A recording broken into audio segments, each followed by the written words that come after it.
మల్లన్న గారు చేసే ప్రతి ప్రయత్నంలో మాకు చైతన్యం కలిగి ఆయన బాటలో నడవడం జరిగింది.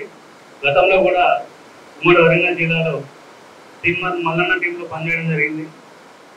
అంతేకాకుండా ఏకతాటితోటి ఐకమత్యంగా మరి అన్ని జిల్లాలలో మనం కమిటీస్ చేసుకొని ఈరోజు మరి నేటి బాలురే రేపటి పౌరులు ఉన్నారు. మరి రోజులు వచ్చినటువంటి అందరు యువకులు మేమంటే కొంచెం వయసు మీద పడ్డ వాళ్ళం కానీ 70-80% కూడా యువకులు ఉన్నారు. మరి రాష్ట్ర భవిష్యత్తు అంతా కూడా మీ చేతిలో ఉంది.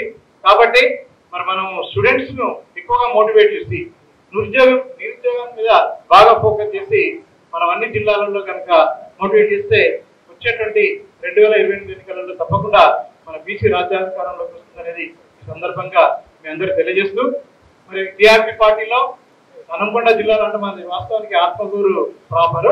నేను ఉండేది ఇక్కడ హన్మకొండలో ఉంటాను, ఆత్మకూరులో ఉంటాము.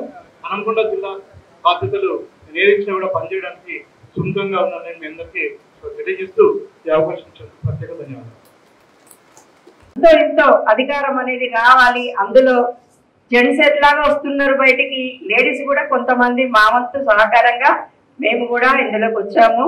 అందరు కూడా బీసీ అనేది ప్రతి ఒక్కరు కూడా ధైర్యంగా ముందుకు వెళ్ళాలి. ప్రతి ఒక్కరిని కూడా తీసుకొచ్చి ఇందులో భాగంగా పాల్పంచుకోవాలి. బీసీ గర్జన్ అంటే ఏంటో నిరూపించాలి. ఉమ్మడి వరంగల్ హన్మకొండ జిల్లా అంటే అన్ని జిల్లాలలో ముందుండాలనేటువంటి యొక్క కోరిక. కాబట్టి నేను కూడా ఇందులో భాగంగా తీర్మాన మల్లన్నకి ఇదివరకే తెలుసు, మేము మల్లన్న దగ్గర ఇదివరకు మేము పోయాము, మాట్లాడాము. సో ఇది నది నా ప్రొఫెషనల్ కార్యక్రమానికి ముఖ్య అతిథిగా గౌరవనీయులు పెద్దలు మాధవ్ సంజయ్ కుమార్ యాదవ్ గారు, స్టేట్ వర్కింగ్ ప్రెసిడెంట్ గారు కూడా ఈ కార్యక్రమంలో మనం ఉద్దేశించి మన ముఖ్య అతిథిగా పాల్గొనడం జరిగింది. వారికి కూడా మనస్ఫూర్తిగా వరంగల్ ఉమ్మడి జిల్లా నుంచి హృదయపూర్వక నమస్కారాలు తెలియజేస్తూ, అదేవిధంగా ఇప్పుడు ఈరోజు కార్యక్రమం పెట్టడానికి ప్రధాన ఉద్దేశము, ఈ కార్యక్రమం ఎందుకు పెట్టవలసి వచ్చింది, ఈ కార్యక్రమం ఒక ఉద్దేశం ఏంటి, మరి మన యొక్క అధ్యక్షుడు చెప్పిన కార్యక్రమాలు ఏంటి, అవన్నీ కూడా మీకు చెప్పిన తర్వాత మిగతా కార్యక్రమం ఎజెండాలకు మనం వెళ్ళడం జరుగుతుంది. ముఖ్యంగా ఈ యొక్క పార్టీని బూత్ స్థాయి నుండి జిల్లా స్థాయి వరకు బలోపేతం చేయడం గురించి మీకు అభిప్రాయాలు తీసుకోవడం జరుగుతుంది. అదేవిధంగా 6 జిల్లాలకు ముందుగా మరి అధ్యక్షుని ఆదేశాల మేరకు కన్వీనర్, కో కన్వీనర్, అదేవిధంగా నియోజకవర్గ కన్వీనర్లను కూడా నియమించడానికి చర్చ జరుగుతుంది. అదేవిధంగా ప్రతి గ్రామంలో అది నియమించిన తర్వాత ప్రతి గ్రామంలో జెండా కథే నిర్మించడం కోసం కూడా చర్చ జరుగుతుంది. అదేవిధంగా మరి మిగతా మన వర్కింగ్ ప్రెసిడెంట్ ఆదేశాల మేరకు మిగతా ఇంకేమైనా విషయాలు ఉంటే వారు చెప్పి వాటిపైన కూడా చర్చ జరుగుతుందని చెప్పి మీ అందరికీ వివరించడం జరుగుతుంది. ముఖ్యంగా ఈ 4 అంశాల మీద మీరు ఎవరైనా మాట్లాడదలుచుకుంటే మీరు మా అన్ని ఈ 4 అంశాల మీద మీరు విస్తృతంగా మాట్లాడవచ్చు. అదేవిధంగా మీకు ఇంకా ఏమన్నా మరి పార్టీ స్థాపించి దాదాపు నెల దాటిందంటే నెలలోపే ఇప్పటికీ అన్ని జిల్లాలో మొన్ననే మరి వర్కింగ్ ప్రెసిడెంట్ గారికి ఈ బాధ్యతలు రాష్ట్ర బాధ్యతలతో పాటు అదనంగా కరీంనగర్ జిల్లా బాధ్యతలు కూడా ఉన్నాయి. కాబట్టి వారు నిన్నే కరీంనగర్ జిల్లాకి వెళ్ళి మరి అక్కడ కూడా కార్యక్రమం నిర్వర్తించి మరి ఇక్కడికి ఈరోజు మన కార్యక్రమం పాల్గొనడానికి మరి మళ్ళీ ఇక్కడికి రావడం జరిగింది. అదేవిధంగా మరి ఇక్కడ నుంచి అన్ని కార్యక్రమాలు కూడా మరి మన యొక్క కన్వీనర్లను నియమించుకున్న తర్వాత వారితో పాటు ఎట్లా వెళ్ళాలి, ఏం చేయాలి అని చెప్పి మరి వారు కూడా వర్కింగ్ ప్రెసిడెంట్ గారు చెప్పడం జరుగుతుంది. కాబట్టి ఇంకా ఈ 5 అంశాల పైన మీరు మాట్లాడవలసిందిగా కోరుతూ మరి అధ్యక్షుడు ఒక్కసారి వాళ్ళ స్వాగత ఉపన్యాసం ఇచ్చి కార్యక్రమం స్టార్ట్ చేయవలసిందిగా కోరుతూ ఆ కార్యక్రమంలో అందరూ కూడా మీ అభిప్రాయాలు కూలంకషంగా మీకు ఏదైతే ఇంట్రెస్ట్ ఉందో ఆ విధంగా మీకు చెప్పడం జరిగింది. దానికి మన వర్కింగ్ ప్రెసిడెంట్ అయినటువంటి రజనన్న అన్ని కూడా నోట్ చేసుకోవడం జరిగింది. దాంట్లో భాగంగా మళ్ళీ మాటల్లో చెప్పడం జరిగింది. రేపు రాష్ట్ర కార్యవర్గ సమావేశం ఉన్నది కాబట్టి అందులో మన పార్టీ అధ్యక్షులైనటువంటి పెద్దల గౌరవనీయులు తీర్మాన గారి ముందు ఈ యొక్క ప్రపోజల్స్ పెట్టడం జరుగుతుంది డీటెయిల్గా. వారు కూడా దీనిపైన అందరితో మాట్లాడి ఏదైతే బాగుంటుందో వారు నిర్ణయించి మరి మాకు చెప్పడం జరుగుతుంది. దాని ద్వారా మేము యొక్క కన్వీనర్లను, కో కన్వీనర్లను త్వరలోనే మీ ముందు ఇస్తామని చెప్పి చెప్తున్నాం. అదేవిధంగా ఇంకో సంతోషకరమైన విషయం ఏంటంటే ఇక్కడ పాల్గొన్న వాళ్ళందరూ కూడా దాదాపు ఇంత యంగ్ తర్వాత మంచి ఈ యొక్క రాష్ట్రానికి కావాల్సినటువంటి వ్యక్తులు ఈ కార్యక్రమంలో పాల్గొన్నారు. అదేవిధంగా ఇంకొకటి ఏంటంటే అందరూ కూడా నాకు ఈ పదవి కావాలని అడగలేదు. ఎవరు కూడా నాకు ఈ పదవి కావాలని ఎవరు అడగలేదు. అంటే ఈ యొక్క బీసీ దానికోసం పనిచేయాలనే తపన మన లోపల ఉన్నది కాబట్టి ఆ తపన మనలో ఏమంటుందంటే పదవి కాదు ముఖ్యం, పని కావాలనే తపన, మన రాజ్యాధికారం కావాలనే తపన, మనకి యొక్క బీసీ పార్టీ రాజ్యాధికారంలోకి రావాలనేటువంటి తపన మీలో ఉంది కాబట్టి ఒక అంకిత భావంతో మీరు అన్నారని నేను అనుకుంటున్నాను. అదేవిధంగా దీని అనుగుణంగానే ఈ యొక్క ప్రకటనలు కూడా దాదాపుగా మరి మన వర్కింగ్ ప్రెసిడెంట్ మరి మన అధ్యక్షులు ఇద్దరు కూడా చర్చించి మరి నాకు వాళ్ళు చెప్తారు. మరి చెప్పిన తర్వాత త్వరలోనే మళ్ళీ మనం ఈ యొక్క కార్యక్రమంలో పాల్గొంటాం. ఇంకా తదుపరి అదేవిధంగా ఈ యొక్క పదవులు కూడా గ్రామ స్థాయి నుండి పంచాయతీ నుంచి పార్లమెంట్ వరకు కూడా అంటే గ్రామ స్థాయి నుండి ఉండి మరి ఎంపీ పార్లమెంటు నియోజకవర్గం వరకు కూడా ఈ యొక్క పదవులు వేయడం జరుగుతుంది. పార్లమెంటు నియోజకవర్గం తర్వాత శాసనసభ నియోజకవర్గం అదేవిధంగా కరీంనగర్ ఇవన్నీ ఉంటాయి. పదవులకు ఇబ్బంది లేదు మన పార్టీలో కాబట్టి అందరూ కూడా తృప్తిపరిచే విధంగా పదవులు బాగుంటాయి కాబట్టి అందరూ కూడా ఇదే స్ఫూర్తితోటి అంతేగాక ఇంకా చాలా మందిని కూడా ఈ కార్యక్రమంలో పాల్గొనడానికి మీ వంతు కృషి చేయాలని చెప్పి కోరుకుంటూ మరి చివరగా ఇంకా ఇలా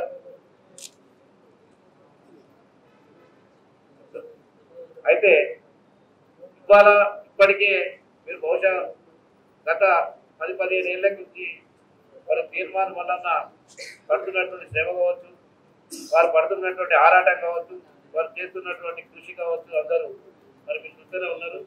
మరి గత తెలంగాణ రాష్ట్ర సమితి ఇప్పుడు భారతీయ రాష్ట్ర సమితి ఆ పార్టీని దిగిపోయే వరకు కూడా అవిరాల కృషి చేసి ఏమైందో మీరందరూ కళ్ళారా చూసారు. తర్వాత రెండవది తర్వాత కాంగ్రెస్ పార్టీ ఏర్పడ్డది. కాంగ్రెస్ పార్టీ ఏర్పడిన తర్వాత కూడా మరి కాంగ్రెస్ పార్టీలో చేరి కూడా ఎమ్మెల్సీ అయిన తర్వాత మరి వారు ఏదైతే మాట ఇచ్చిందో మాట ప్రకారంగా చేస్తున్నారన్న ఉద్దేశంతో పక్కన పెట్టి మళ్ళీ వచ్చి ఇప్పుడు పార్టీ పెట్టి మరి బీసీల కోసం పనిచేయాలని నినాదంతో మరి అన్ని రాజకీయ పార్టీలు ఈరోజు మరి ఉన్నటువంటి రాజకీయ పార్టీలు అన్ని కూడా బీసీలను వాడుకోవడం తప్ప వాళ్ళ జెండాలు మోసుకోవడం తప్ప మనకు పదవులు ఇచ్చే కదా ఏ పదవులు కావచ్చు చివరికి వారు ఇచ్చేటువంటి పదవులు అంటే వాళ్ళ చేతిలో ఉన్నటువంటి పదవులు అంటే పార్టీ పదవులే కావచ్చు, నామినేటెడ్ పదవులే కావచ్చు, వాళ్ళ చేతిలో ఉంటాయి. అవి కూడా వాళ్ళు మన వాట ప్రకారం ఏ కులానికి ఎంత వాట ఇస్తుందో కనీసం మన వాట ప్రకారం ఏ రాజకీయ పార్టీ కూడా వాళ్ళు ఇవ్వడం జరుగుతుంది, ఇవ్వడం లేదు. మరి అదొక్కటే కాదు ఇంకా రానున్న రోజుల్లో కూడా వారు చేయరనే ఒక నమ్మకం ఏర్పడిన తర్వాత మీరు చూశారు 42% జీవో వచ్చినప్పుడు కూడా మరి మన అధ్యక్షుడు ఏం మాట్లాడాడో మీరు చూశారు. ఆ జీవో బలహీనమైన జీవో అని చెప్పి ఆ జీవోను మరి తగలబెట్టి మరి దాన్ని నిరసన తెలిపినటువంటి ఏకైక వ్యక్తి మరి ఈరోజు మన తీర్మానం వలన మరి ఆ రోజే చెప్పింది జీవో బలహీనమైనది. నిజంగా బలహీనమైన అయితే ఇప్పుడు సందర్భాన్ని కాంగ్రెస్ పార్టీ ఏం చేయాలి, ఎట్లా పోవాలి ఎన్నికలకు మరి ఎట్లా పోతే ఆయన లాస్ట్ నిన్న కూడా పాపం క్యాబినెట్ సమావేశం పెట్టుకొని నిర్ణయం తీసుకోలేకపోయింది. ఎందుకంటే వారికి ఎట్లా పోయినా కూడా ఇబ్బంది జరుగుతుంది, ఎట్లా చేయాలనేది వాళ్ళకి అర్థమైతే లేదు. మరి అదే రెండో పద్ధతి ఏమంటే నిన్న ఇంకొకటి కూడా వచ్చింది వాళ్ళ పేపర్లో మీరు ముగ్గురు పిల్లలు కాదు ఈ ముగ్గురు పిల్లలు ఉన్న సర్పంచ్గా పోటీ చేయాలని చెప్పి దాని మీద కూడా మీరు చూసుకుంటారు వీడియోలు మాట్లాడినది మీరు మరి యొక్క కౌన్సిల్లో మీరు చూసుకుంటారు. ఆ కౌన్సిల్లో కూడా నాయన మరి మా బీసీలు పోటీ చేయాలంటే మా పిల్లలు నిబంధన మాకు అడ్డు వస్తుంది, దీనివల్ల మా బీసీలు ఎక్కువ పోటీ చేయలేకపోతున్నారు, ఈ ఖచ్చితంగా ఈ ముగ్గురు పిల్లల నిబంధన ఎత్తివేయాలి, మాకు ఖచ్చితంగా ఈ నిబంధన ఎత్తివేస్తే మా బీసీలు ఎక్కువ పోటీ చేస్తారని చెప్పి మరి కొద్దెత్తి మరి అక్కడ మన చెప్పడం జరిగింది కౌన్సిల్లో. మరి అదే తర్వాత మరి మొన్న మరి వాళ్ళ యొక్క మంత్రివర్గ సమావేశంలో నిర్ణయం తీసుకొని ఈరోజు ప్రకటన కూడా వాళ్ళు విడుదల చేయడం జరిగింది. మరి ఇంకా చాలా కార్యక్రమాలు ఇప్పుడే కాదు ఇవాళ మల్లన్న గారు ఏదైతే చెప్తున్నారో అదే ఇవాళ రాష్ట్రంలో జరుగుతుంది, అమలవుతుంది. మరి రానున్న రోజుల్లో మరి వారి మాట ఒకటే మాట ఇప్పుడు కాదు, పార్టీ పెట్టక ముందు నుంచే చెప్తున్నాడు, ఈ రాష్ట్రానికి 2028లో బీసీ ముఖ్యమంత్రి కావాలని. మీరు అది ఆ బీసీ ముఖ్యమంత్రి కావాలని ఈ రోజు మాట కాదు, ఈ రాజకీయ పార్టీ స్థాపించక ముందు నుంచే వారు తప్పకుండా ఈ రాష్ట్రానికి 2028లో బీసీ ముఖ్యమంత్రి అవుతాడు, ఈ ఓసీ ముఖ్యమంత్రి చివరి ముఖ్యమంత్రి, ఓసీ ముఖ్యమంత్రి చివరి ముఖ్యమంత్రి ఇప్పుడైనా కూడా చెప్పడం జరుగుతుంది. అదందరూ కూడా మనం చూస్తా ఉన్నాం. మరి అదందరూ కూడా బీసీ ముఖ్యమంత్రి కావాలంటే మరి బహుజనులందరూ మరి ఒక బీసీ ఎస్సీ ఎస్టీ మైనార్టీ సోదరులందరూ కలిసినప్పుడు అది సాధ్యపడుతుంది. అందరూ ఒక అడుగు మరి ఏ లక్షల కిలోమీటర్లైనా ఒక్క అడుగుతోనే ప్రారంభం అవుతుంది. మరి ఒక్క అడుగుతోనే లక్షల కిలోమీటర్లైనా ప్రారంభం అవుతుంది. కాబట్టి ఒక్క అడుగు మనం ఇప్పుడు వేసినాం, అదే మన తెలంగాణ రాజ్యాధికార పార్టీ. ఇప్పుడు ఖచ్చితంగా ఈ ఒక్క అడుగే ఈ యొక్క అన్ని కమ్యూనిటీ అన్ని కులాలు మరి మన కులాలని కలిసినప్పుడే మహిళలు అందరూ కలిసినప్పుడే ఈ యొక్క మన కళ నెరవేరుతుంది. 2028కి ఖచ్చితంగా బీసీ ముఖ్యమంత్రి అవుతాడు. బీసీ ముఖ్యమంత్రి అయి తీరుతాడు. ఇదే కృష్ణుడు ఇదే కష్టంతో అందరం కనుక మనం కలిసిమెలిసి పనిచేసినట్టయితే తప్పకుండా ఈ రాష్ట్రానికి 2028లో తొలి ముఖ్యమంత్రి బీసీ ఖచ్చితంగా అవుతాడు అని నేను ఘంటాపరంగా చెప్తున్నాను. కాబట్టి మనం కూడా ఈ యొక్క పార్టీలో క్రమశిక్షణతో ఈ యొక్క పార్టీలో ముఖ్యంగా క్రమశిక్షణ అనేది ఖచ్చితంగా ఉండాలి. ఏదైనా మనం అనుకుంటే అది ఏదైనా మీటింగ్ అనుకుంటే, ఎందుకంటే ఇది మొదటి మీటింగ్, ఫస్ట్ మీటింగ్ ఇది కాబట్టి ఇది మనం చాలా మీరు ఇప్పటికే కాలాతీతమైంది. వాస్తవానికి మీరు ఫస్ట్ మీటింగ్ అయినప్పటికీ కూడా మీరు పిలవగానే మరి ఉదయం 11 గంటల దాదాపు ఒక హాఫ్ అన్ అవర్ అంటే తేడాతో అందరూ కూడా ఈ కార్యక్రమం దూర ప్రాంతాల నుంచి, ఎందుకంటే జనగామ మహబూబాద్ మన ఆత్మకొండ వరంగల్ ఈజీగా రాగలుగుతాం, కానీ పాపం మహబూబాద్ జనగామ అదేవిధంగా భూపాలపల్లి నుంచి కూడా రావడం జరిగింది. వాళ్ళు రావాలంటే టైం కాలాతీతం అయితే అయినా కూడా ఒక టైం చేరుకొని వాళ్ళు ఈ మీటింగ్లో పార్టిసిపేట్ చేసినారు. మరి వారితో పాటు మిగతా జిల్లాల వచ్చినటువంటి అందరికీ కూడా పేరు పేరున తెలంగాణ రాజ్యాధికార పార్టీ నుంచి నా తరఫు నుంచి అందరూ కూడా మరి మన రాష్ట్ర అధ్యక్షుల తరఫు నుంచి వర్కింగ్ ప్రెసిడెంట్ తరఫు నుంచి కూడా అందరూ కూడా పేరు పేరున వందనాలు తెలియజేస్తూ మరి యొక్క కార్యక్రమాన్ని ఉద్దేశించి మన వర్కింగ్ ప్రెసిడెంట్ రజనీ కుమార్ యాదవ్ గారిని మాట్లాడవలసిందిగా కోరుతున్నాను. ఈనాటి సమావేశ అధ్యక్షులు పెద్దలు మన పార్టీ రాష్ట్ర ప్రధాన కార్యదర్శి పల్లెబైన అశోక్ ముస్తాజ్ గారికి,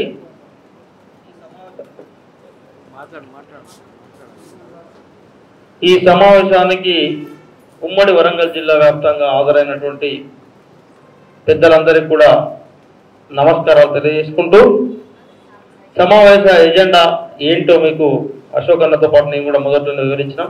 సో అందరూ కూడా చక్కగా కోఆపరేట్ చేస్తూ మీకున్నటువంటి ఇంట్రెస్ట్ను చూపిస్తూ సో మీ యొక్క పేర్లను నమోదు చేస్తున్నారు.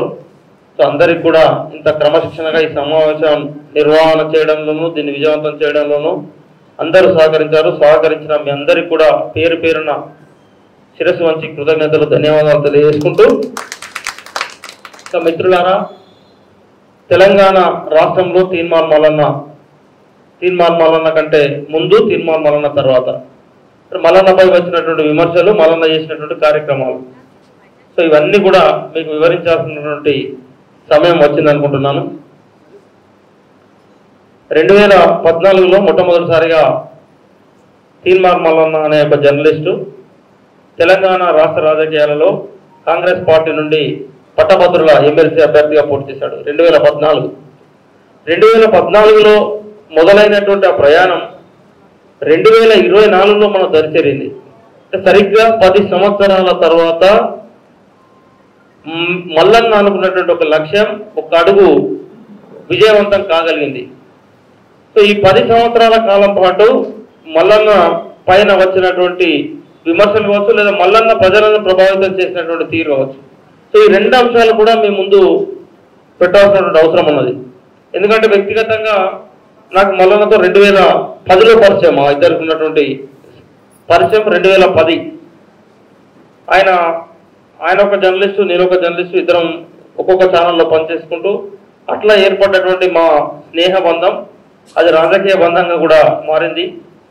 2010లో మల్లన్నతో మేము డిస్కషన్ చేసినటువంటి సందర్భంలో వాస్తవానికి మల్లన్న యొక్క జీతం 12,000 రూపాయలు, నా జీతం 9,000 రూపాయలు.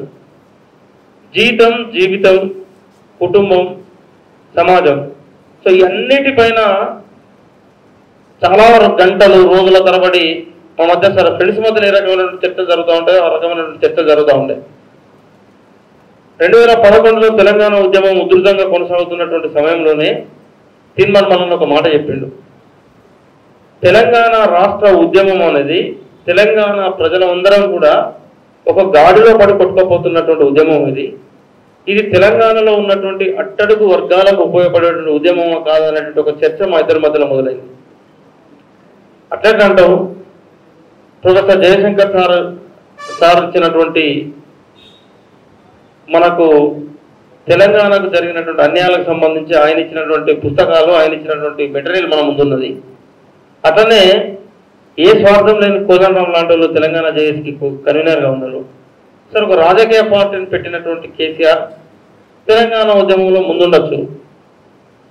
అట్లా ఎట్లా అంటా ఉన్నప్పుడు ఆయన చెప్పినటువంటి ఒక మాట, ఉమ్మడి ఆంధ్రప్రదేశ్లో జరుగుతున్నటువంటి అధికార యుద్ధం కమ్మ వర్సెస్ రెడ్లగా మారిపోయినటువంటి సందర్భంలో వెలమలకు రాజ్యాధికారం అనేది సాధ్యం కాదు కాబట్టి కేసీఆర్ తెలంగాణ అనే ఒక జెండా పట్టుకొని ప్రాంతీయ పేరుతో ప్రజలను సమీకరించి తన కులాన్ని అధికారంలోకి తీసుకొచ్చేటువంటి ఒక ప్రయత్నం చేస్తా ఉన్నాడు. దానికి తెలంగాణకు జరిగినటువంటి ఒక అన్యాయమైనటువంటి పేరు పెట్టిండు. ఈ ఉద్యమానికి ప్రొఫెసర్ జయశంకర్ లాంటి ముందు పెట్టినప్పుడు నీలాంటోడు నాలాంటోడు ఎవరు మాట్లాడే పరిస్థితి ఉండదు కాబట్టి జయశంకర్ సార్ లాంటి వాళ్ళని వాడుకుంటూ ఈ తెలంగాణ ఉద్యమాన్ని నడుపుతా ఉన్నాడు. ఈ కోణాన్ని నువ్వు మనము విశ్లేషణ చేయి, తెలంగాణ సమాజంలో రేపు ఏం జరగబోతుందో ఆలోచన చేయాలని ఉన్నది. ఇది ఎప్పుడు 2010-2011 విషయం చెప్తాము. 2010-2011లో ఆయన చెప్పినట్టుగానే సరే అంతిమంగా తెలంగాణ రాష్ట్రం సాకారమైంది. త్యాగాలేమో మన పిల్లలు అయిపోయినాయి, అధికారేమో వాళ్ళ కుటుంబం చేతికొచ్చింది. మరి తెలంగాణ ఉద్యమంలో పాల్గొన్నటువంటి మన వాళ్ళందరికీ ఏం చెప్పారంటే సింపుల్గా 600 జీవాలు బాగా ఉద్యమంలో బలంగా చెప్తుండే, 60,000 ఉద్యోగాలు ఆంధ్రలో ఎత్తపోయారు అంటుండే. ఈ 60,000 ఉద్యోగాలు తెలంగాణలో ఇంటికొకటి మనం 60,000 ఉద్యోగాలను కనుక పంచగలిగితే ఇంటికో ఉద్యోగం మనం ఇవ్వగలుగుతాం ఈజీగా అని చెప్తుండే. నిజంగా 60,000 ఉద్యోగాలు 16 జీవో ఉద్యోగాలు ఎత్తుకపోయింది వాస్తవం అయినప్పుడు నిజంగా వస్తాయి కదా మనం కూడా నమ్మినాం. కానీ జరిగిన 10 సంవత్సరాల పరిపాలన మొత్తం కూడా రాజరికం, ఒక రాజు అనేటువంటి వ్యక్తిని బొమ్మను క్రియేట్ చేసి ఆ రాజుకు జమాన్లో మన తాతల ముత్తాతల కాలంలో ఏ రకంగానైతే ప్రణామములు దండాలు పెట్టాలో ఆ దండాలు పెట్టేటువంటి ఒక వాతావరణాన్ని క్రియేట్ చేసి రాజు యొక్క చూపు ఉంటే తప్ప వీడెవడు తలెత్తుకొని బతకలేనటువంటి ఒక వాతావరణాన్ని క్రియేట్ చేసినటువంటి నేపథ్యాన్ని చూసి 2018-2019 తర్వాత మొదలుపెట్టినటువంటి మలిదశ తీన్మార్ మల్లన్న పోరాటం, మనం ఎమ్మెల్సీ పట్టభద్రుల ఎన్నికల్లో చేసినటువంటి పాదయాత్ర, ఆ పాదయాత్ర తర్వాత మల్లన్న యొక్క ప్రమాదాన్ని పసిగట్టినటువంటి కేసీఆర్ ఆయనను రాజకీయంగా లేదా భౌతికంగా ఆదిలోనే అణిచివేయకపోతే రేపటి మా వెలమ కోటల సామ్రాజ్యానికి ఇబ్బందులు ఏర్పడతాయనే ఉద్దేశంతో చేసినటువంటి కుట్రలు కుతంత్రాలు, ఆ కుట్రలు కుతంత్రాల నేపథ్యంలో వాటిని ఎదుర్కొని నిలబడ్డటువంటి తీరులో మల్లన్నపై వచ్చినటువంటి అనేక విమర్శలు, అనేక మంది మాట్లాడినటువంటి తీరు సందర్భాలు, ఏ సందర్భంలోనూ వెన్నంటి ఉన్న మాలాటోళ్ళం అంతిమంగా అనుకున్నటువంటి లక్ష్యం ఒకటి, పల్లారాజేశ్వరరెడ్డి చేతిలో మల్లన్న కొద్ది ఓట్ల తేడాతో ఓడిపోయిన సందర్భంలో ఇచ్చినటువంటి ప్రెస్ మీట్ మీరు ఇప్పుడు కూడా ఓపెన్ చేసి చూడండి. కేసీఆర్ రాసి పెట్టుకో, ప్రగతి భవన్ గోడలు బద్దలు కొడతా, గోడల నుంచి నిన్ను గొర్ర గుంజుకొస్తా, తెలంగాణ సమాజం ముందు నిన్ను దోషిగా నిలబెడతా. ఇది ఇక్కడి నుంచి తీన్మార్ మల్లన్న ఇస్తున్నటువంటి మాట అని ఆ రోజు ఏదైతే చెప్పిండో దాన్ని నెరవేర్చడం కోసం మన పైన అనేక నిందలు పడుతున్నా, మల్లన్న నిలకడగా ఉండడు, పార్టీలు మారుతున్నాడు అనేటువంటి విమర్శలు ఎదుర్కొన్నా. మనం ఏ మాట అయితే చెప్పినామో ఆ మాటను చేసి చూపెట్టే సందర్భంలో తెలంగాణ సమాజాన్ని అంతా ఒక్కటి చేయాలనే లక్ష్యంతో కొన్ని త్యాగాలకు వెరసి మనం కాంగ్రెస్తో జట్టు కట్టి కేసీఆర్ గోడలు బద్దలు కొట్టినాం. అదేవిధంగా కాంగ్రెస్ పార్టీని ఏ రకంగానైతే అధికారంలోకి తీసుకొచ్చినామో, అధికారంలో కాంగ్రెస్ ప్రభుత్వం ఉన్న తర్వాత, తీన్మార్ మల్లన్న ఎమ్మెల్సీ అయిన తర్వాత, రేవంత్ రెడ్డి పిలిచి అన్ని ఆఫర్లు ఇచ్చిన తర్వాత తీన్మార్ మల్లన్నగా ఒక మాట చెప్పిండు హైదరాబాద్లో ఏర్పాటు చేసినటువంటి మన బీసీ ప్రముఖుల సమావేశంలో. తెలంగాణ రాష్ట్రానికి చిట్ట చివరి ఓసీ ముఖ్యమంత్రి రేవంత్ రెడ్డి మీరు ఇది రాసి పెట్టుకోరు అన్నటువంటి మాట ఒక అధికార పార్టీలో ఉండి ఎమ్మెల్సీగా ఉండి ఆయనకు ఎదురుగా నిలబడి ఆ సామ్రాజ్యాన్ని మాది ఈ రాజ్యం వెలమకోవడం బద్దలు కొట్టి మా రెడ్డి రాజ్యాన్ని తీసుకున్నామని విర్రవీగుతున్నటువంటి వాళ్ళందరికీ కూడా చెంపపెట్టు వాయించేలా తెలంగాణ రాష్ట్రానికి చిట్ట చివరి ఊసి ముఖ్యమంత్రి రేవంత్ రెడ్డి అని ప్రకటించింది. రేవంత్ రెడ్డి అని ప్రకటించడమే కాదు, తెలంగాణ రాష్ట్రంలో జరిగినటువంటి కులగణంలో జరిగినటువంటి అనేక అవకతవకలు కావచ్చు, లేదా లెక్కల తప్పులు కావచ్చు. ఒక సందర్భంలో మాట్లాడటం కూడా సరే ప్రభుత్వం ఒక ప్రయత్నం చేస్తున్నది కదా, మనం కాస్త ఓపికపడితే అయిపోతుందేమో, సమయమనం ఉంటే అయిపోతుందేమో అన్నప్పుడు ఆయన ఒకటే మాట అన్నాడు, అసలు మీరందరూ కూడా రాజకీయాలలో సేఫ్ గేమ్ ఆలోచిస్తా ఉన్నారు. రాజకీయాలు సేఫ్ గేమ్తో నడవవు, రిస్క్ గేమే ఆడాల్సి ఉంటుంది రాజకీయాలలో. ఈ రోజు కనుక మన బహుజనులకు జరిగినటువంటి అన్యాయాన్ని తీర్మానం మళ్ళీ మాట్లాడకపోతే ఇప్పుడు ఏదైతే మన సంఘాలుగా చెప్తున్నటువంటి ప్రముఖులు ఎవరు కూడా మాట్లాడే పరిస్థితి లేదు. ఈ ప్రముఖుల పేరుకు సంఘాలు పెట్టుకున్నారు, కానీ వారి లోపల మొత్తం ఒక బానిస మనస్తత్వాన్ని నింపున్నటువంటి అగ్రవర్ణాలు ఉన్నాయి. కాబట్టి ఎవరిలో ఒకరిని డేర్ చేయాల్సిన అవసరం ఉన్నది. అది తీర్మానం వల్లనే డేర్ చేయాలి, తప్పన్నటువంటి ఒక పరిస్థితి ఉన్నది మనకు అని చెప్పేసి ఈ బహుజనుల యొక్క ప్రయోజనాలను, వీరి యొక్క జనాభా తక్కువటువంటి విధానాన్ని కనుక మనం ప్రశ్నించకపోతే రేపు చరిత్రలో మనం వాళ్ళ యొక్క దోషులుగా వెళ్ళిపోతాం. అది నాకు ఏమాత్రం ఇష్టం లేదు. ఈ పదవులు ఉంటే పోతాం, మనం ఈ పదవుల కోసం వచ్చిన వాళ్ళం కాదు అనే మాట చెప్పి ఆ రకంగా నిలబడ్డటువంటి నేపథ్యం. ఆ కులగణం యొక్క లెక్కలను తగలబెట్టడం, కాంగ్రెస్ పార్టీ మనల్ని సస్పెండ్ చేయడం, టీచర్స్ ఎమ్మెల్సీ ఎన్నికలలో జరుగుతున్న నేపథ్యంలో కాంగ్రెస్ పార్టీ అభ్యర్థులకు వ్యతిరేకంగా మళ్ళా ప్రకటన చేయడం, కరీంనగర్, నిజామాబాద్, మెదక్, మహబూబ్ నగర్ సంబంధించిన గ్రాడ్యుయేట్ ఎమ్మెల్సీ ఎలక్షన్లో కూడా బీసీ వాదానికి కాంగ్రెస్ పార్టీ నుండి బీసీ అభ్యర్థి ప్రసన్నారాయణను గెలిపించాలని చెప్పేసి మద్దతునివ్వడం, ఆయనకు అన్ని రకాలుగా సహాయ సహకారాలు అందించడం. సో ఈ అన్నిటి నేపథ్యంలో తెలంగాణ రాష్ట్రంలో జరిగినటువంటి ప్రతి సందర్భం ప్రభుత్వం ఏ నిర్ణయం తీసుకోవాలన్నా కూడా బీసీలు అనేటువంటి అంశం చుట్టూ ప్రభుత్వాన్ని తిప్పడంలో తీర్మానం మల్లన్న అన్నటువంటి సక్సెస్ అయిండు. ఈ రోజు ఏదైతే తెలంగాణ రాజ్యాధికార పార్టీ స్థాపించడానికి ప్రధాన కారణం ప్రజలలో వచ్చినటువంటి మార్పులు.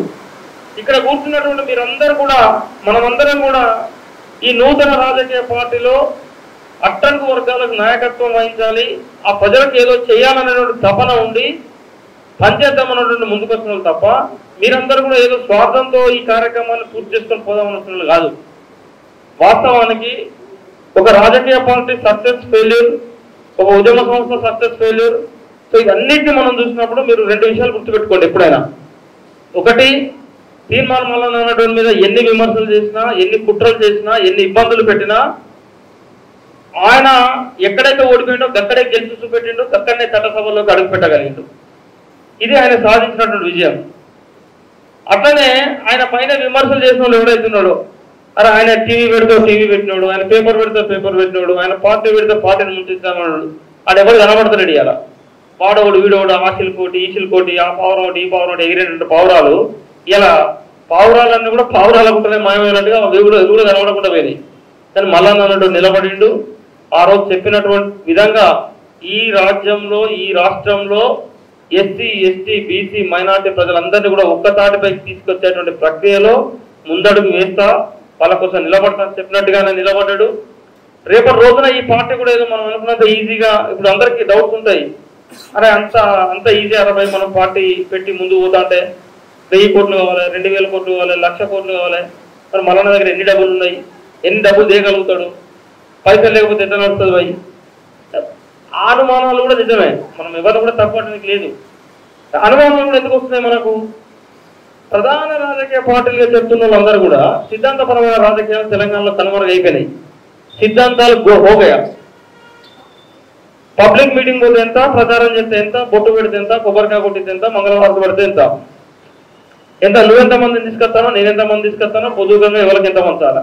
కార్యకర్తలందరినీ కూడా సైద్ధాంతికత అన్నటువంటి అంశం నుంచి పంపకాల ప్రక్రియలో కూలీలుగా మార్చేసారు. వీళ్ళు మేట్లు అన్నట్టుగా, కూలీలలో మేట్ అంటాం కదా మనం. ఓ 10 మందిని పిలవాలా, సాయంత్రం కాగానే ఆ 10 మంది దగ్గర పోయి అక్కలంతా కూలి అనుకోవాలా.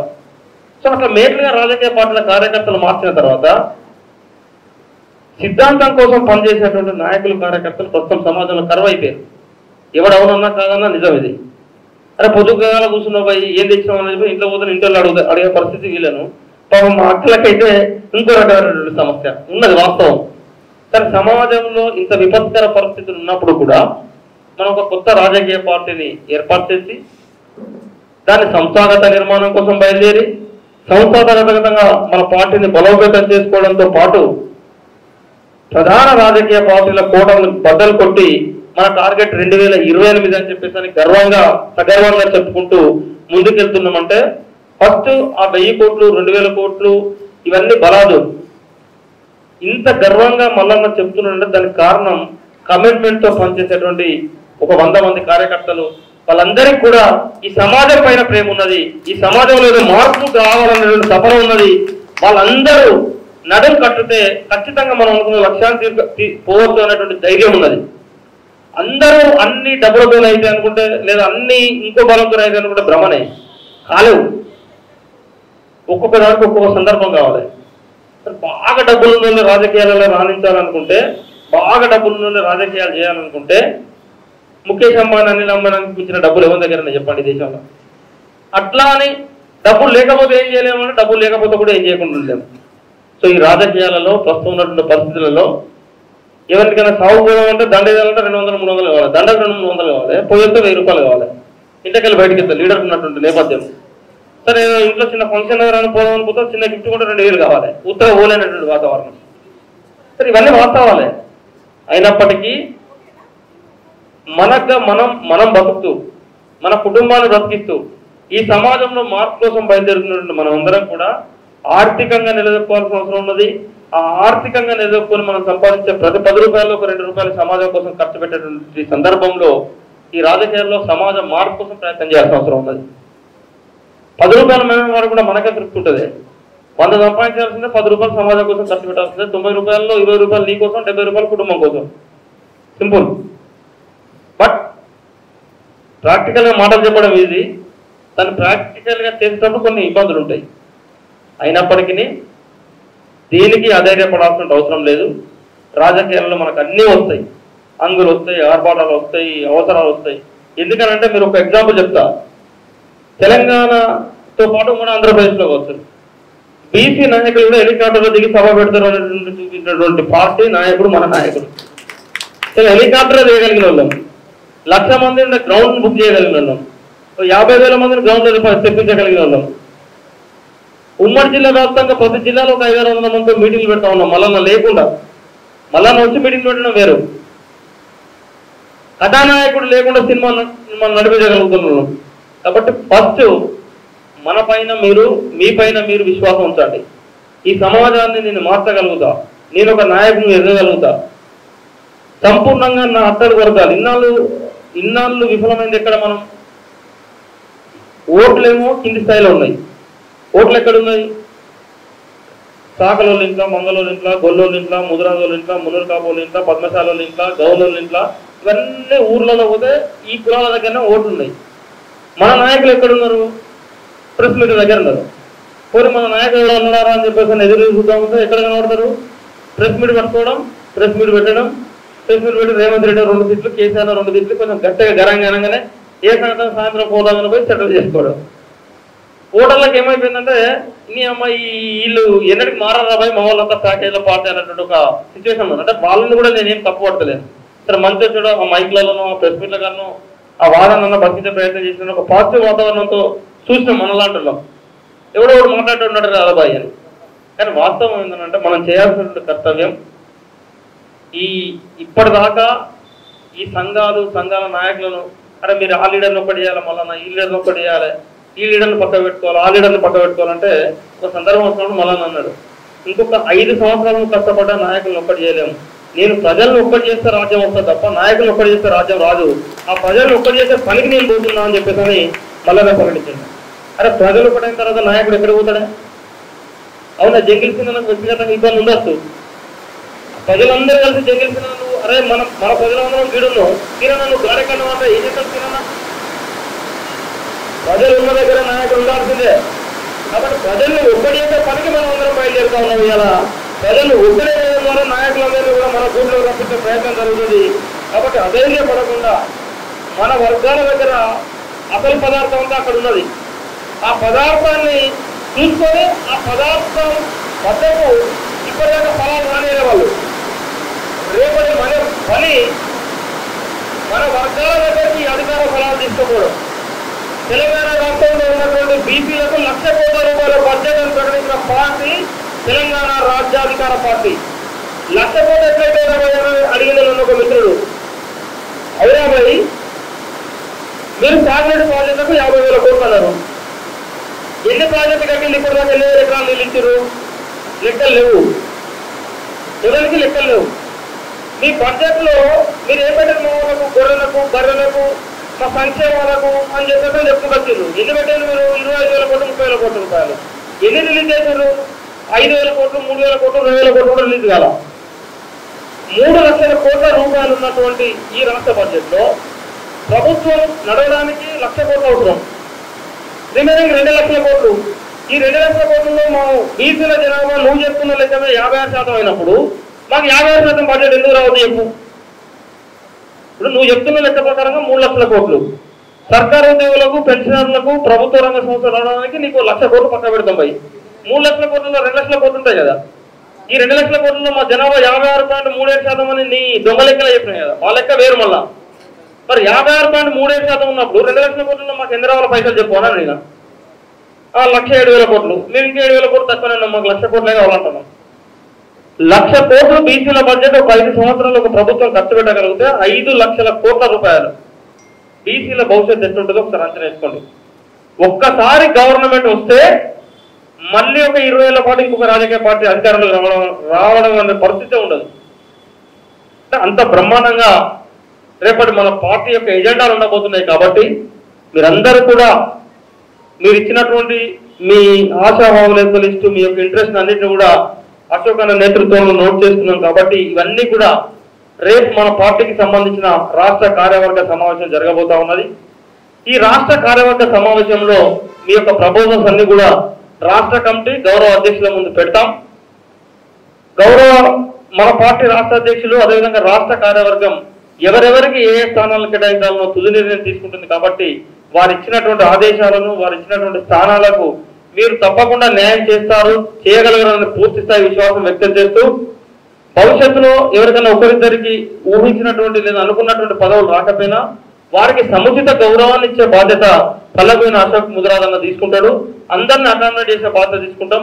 అశోక్ అన్నకి ఇక్కడ చిన్న చిన్న ఇబ్బందులు ఉంటా కూడా దానికి నేను అశోక్ అన్న కూడా తోడుగా ఉంటానని తెలియజేసుకుంటూ, సో మనం అందరం కూడా కలిసికట్టుగా ఉమ్మడి వరంగల్ జిల్లా వ్యాప్తంగా మన పార్టీ జెండాను గ్రామ గ్రామానికి తీసుకెళ్లేటువంటి బాధ్యతను, పట్టణాలలో ప్రతి ఇంటికి మన పార్టీ జెండాను, మన పార్టీ సిద్ధాంతాలు తీసుకెళ్లే బాధ్యతలను భుజాన మోస్తారు, మోయగలుగుతారని విశ్వాసం వ్యక్తం చేస్తూ ఈ అవకాశం ఇచ్చినటువంటి పెద్దలకు, మిత్రులందరికీ కూడా కృతజ్ఞతలు, ధన్యవాదాలు తెలియజేసుకుంటూ ముగిస్తా ఉన్నాను. ధన్యవాదాలు మిత్రులారా.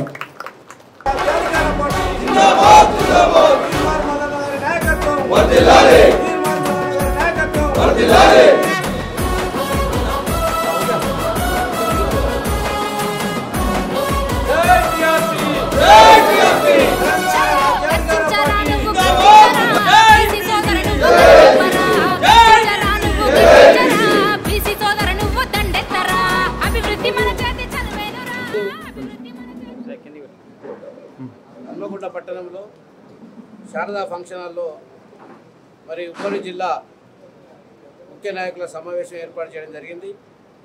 ఈ సమావేశానికి ముఖ్య అతిథిగా మా రాష్ట్ర వర్కింగ్ ప్రెసిడెంట్ రజనీ కుమార్ యాదవ్ గారు ఈ కార్యక్రమంలో పాల్గొన్నారు. వారితో పాటు ఉమ్మడి మహబూబాబాదు, ములుగు, భూపాలపల్లి, హన్మకొండ, వరంగల్, జనగామ జిల్లాల నుంచి కూడా మా ముఖ్య నాయకులందరూ కూడా ఈ కార్యక్రమంలో పాల్పంచుకున్నారు.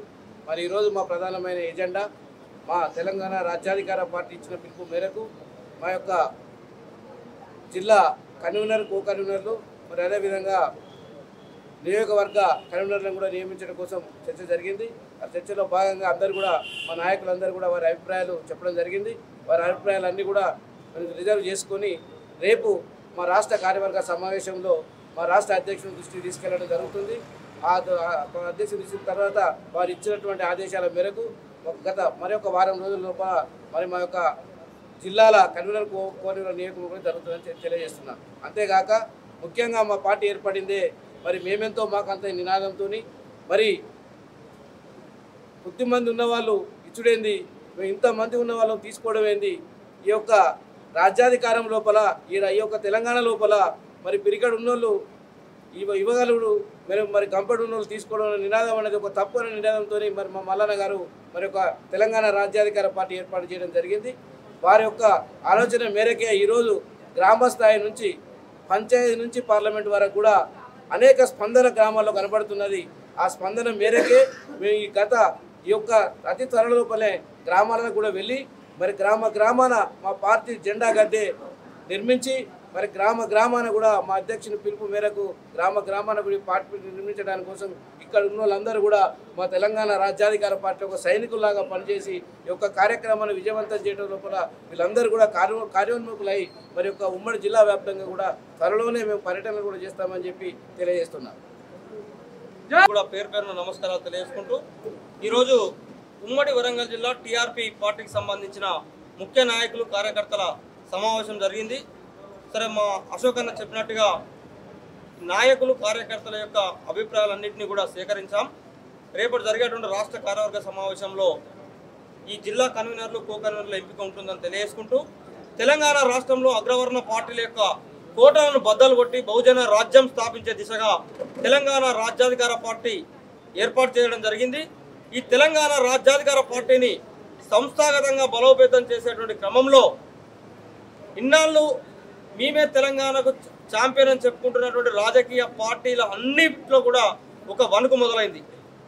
రేపటి రోజున తెలంగాణలో 42% రిజర్వేషన్ బీసీలకు అన్ని రంగాల్లో, రాజకీయ రంగంలోనే కాదు, విద్యా ఉద్యోగాల్లో, స్థానిక సంస్థల్లో, ఇంకా ఇతర అన్ని రంగాల్లో కూడా 42% రిజర్వేషన్ ఇస్తామని ఏదైతే మాట ఇచ్చినటువంటి కాంగ్రెస్ పార్టీ, అదేవిధంగా బీసీల పక్షపాతి అని చెప్పుకుంటున్నటువంటి బీఆర్ఎస్ పార్టీ, బీసీల ఓట్లు వేయించుకొని అగ్రవర్ణాల యొక్క జెండాలు మోస్తున్నటువంటి భారతీయ జనతా పార్టీ, ఈ మూడు పార్టీల యొక్క అసలు రంగును తెలంగాణ సమాజం ముందు ఉంచుతాం.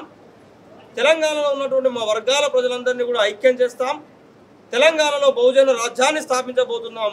దీనికి తీర్మానం మల్లన్న తెలంగాణ రాష్ట్రంలో నాయకత్వం వహించబోతున్నాడన్న విషయాన్ని తెలియజేసుకుంటూ ఇప్పటికైనా కూడా మీ కపట బుద్ధిని మార్చుకొని తెలంగాణ రాష్ట్రంలో ఉన్నటువంటి ఈ ప్రధాన రాజకీయ పార్టీలన్నీ కూడా బీసీల పట్ల వారి యొక్క అసలు వైఖరిని స్పష్టం చేయాలని డిమాండ్ చేస్తూ ఆ రాజకీయ పార్టీల యొక్క వైఖరి మార్చుకోకపోతే తెలంగాణ రాష్ట్రంలో వారికి రాజకీయ సమాధి కాబోతుంది అనే విషయాన్ని కూడా హెచ్చరిస్తూ ఈరోజు వరంగల్ సమావేశంలో అనేక అంశాలను చర్చించాం. రేపటి రాష్ట్ర కార్యవర్గం తర్వాత రాబోయేటువంటి 100 రోజుల్లో తెలంగాణ రాష్ట్రంలో బహుజనుల డంకా మోగబోతుందన్న విషయాన్ని తెలియజేసుకుంటూ తెలంగాణ రాష్ట్రంలో 2028 సంవత్సరంలో తెలంగాణ రాష్ట్రాన్ని బీసీల చేతుల్లో, అట్టడుగు వర్గాల చేతుల్లో పెట్టబోతున్నాం అనే విషయాన్ని కూడా తెలియజేసుకుంటూ మరొక్కసారి ఈరోజు సమావేశానికి హాజరైన మా వరంగల్ జిల్లా ఉమ్మడి జిల్లా నాయకత్వం మొత్తానికి కూడా కృతజ్ఞతలు, ధన్యవాదాలు తెలియజేస్తా ఉన్నాను.